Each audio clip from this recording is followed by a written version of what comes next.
यो बंदा तो हम गरीबों की परेशानी समझ ही ना रहा। देखो, जब दिल्ली में चुनाव हुए थे तब मिस्टर प्राइम मिनिस्टर ने बड़े ही भारी मन से कहा था कि दिल्ली में कोई झुग्गी नहीं तोड़ी जाएगी, जहां झुग्गी वहीं मकान बनेगा। वो कहते हैं कि मैं गरीब का बेटा हूं, परंतु वो गरीब की स्थिति नहीं समझ रहे हैं। वैसे तो प्रधानमंत्री यूं कहवे कि मैं गरीब का बेटा हूं, पर भाई यो बंदा तो हम गरीबों की परेशानी समझ ही ना रहा। पूरी की पूरी झुग्गी बस्तियों को तोड़ के जो तुम अमीरों के लिए स्मार्ट सिटी बना रहे हो, ये जो दिल्ली में अतिक्रमण के नाम पर, ठीक है बनाओ, लेकिन जिन गरीबों के घर तुम उजारिए हो उन बेचारों को कहीं और बसा दो ना भाई। और अगर ये कहकर उजाड़ रहे हो कि वे अवैध है, तो चुनाव से पहले इन्हीं झुग्गी झोपड़ियों वालों ने वर्तमान दिल्ली सरकार को वोट भी दिए थे। अगर ये अवैध है तो वर्तमान दिल्ली सरकार भी तो अवैध ही होगी।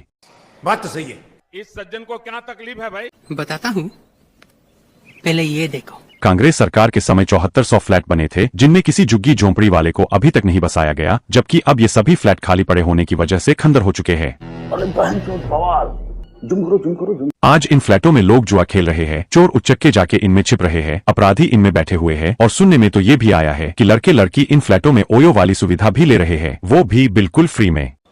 ये क्या सुन रहा हूँ मैं? कांग्रेस के बाद आम आदमी की सरकार आ गई। आम आदमी ने सोचा अगर हमने इन फ्लैटों में झुग्गी झोंपड़ी वाले आम आदमियों को बसा दिया तो कांग्रेस का नाम ऊंचा हो जाएगा। उसके बाद फिर बीजेपी आई, उसको भी लगा कि अगर गरीबों को कांग्रेस सरकार द्वारा बने इन फ्लैटों में बसा दिया तो फिर कांग्रेस का नाम हो जाएगा। कुल मिलाकर ये जो पार्टी जो अपने आप को गरीबों का मसीहा और खुद को सबसे बड़ा देशभक्त बताते हैं, अगर ये सच में गरीबों के मसीहा या देशभक्त होते ना, तो ये नहीं देखते कि फ्लैट किस पार्टी ने बनाए हैं। सबसे पहले उन बेचारे गरीबों को उठाकर इन खंडर पड़े 7400 फ्लैटों में ले जाकर अब तक बसा भी देते।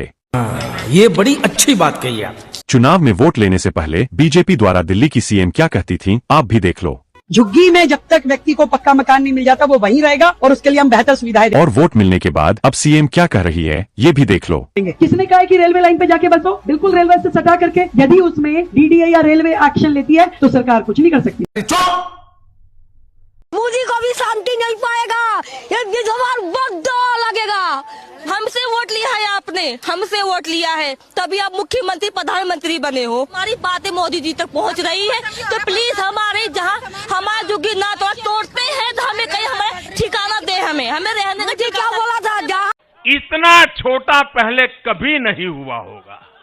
मीडिया ने इस देश को इतना बड़ा चूना लगाया कि एक गधे को शेर बताया हमें और हम मान गए। अरे वाह, ऐसा कैसे हो सकता है? अभी बदत है भाई, अभी बदत है। किसकी तुलना किससे कर रहे हैं? किसकी तुलना किससे? मैं नहीं कह रहा हूँ, गडकरी जी ने कहा था। मालूम है आपको, गडकरी जी ने कहा था कि अच्छे घोड़े को नहीं मिल रही है घास और गधा खा रहा है च्यवनप्राश। ये क्या हो गया? कब हो गया ये? तो ये गडकरी जी से पूछिए कि गधा किसको कहा था। ये क्या सुन रहा हूँ मैं?